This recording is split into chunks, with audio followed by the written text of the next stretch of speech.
Hello, আসসালামু আলাইকুম। সবাই কেমন আছেন? আশা করি ভালো আছেন। আজকে সকালে কাজ করতে গেছিলাম, যা দেখি যে অবস্থা, খালি সাপ আর সাপ। লাস্টে না পারে খড়িতে আগুন ধরে দিলাম।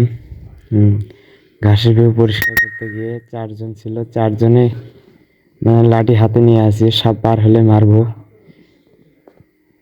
ঘাসের ভেউ সাফ করতে যা দেখি যে সাপ, 4-5টা সাপ একসাথে বাইছিল।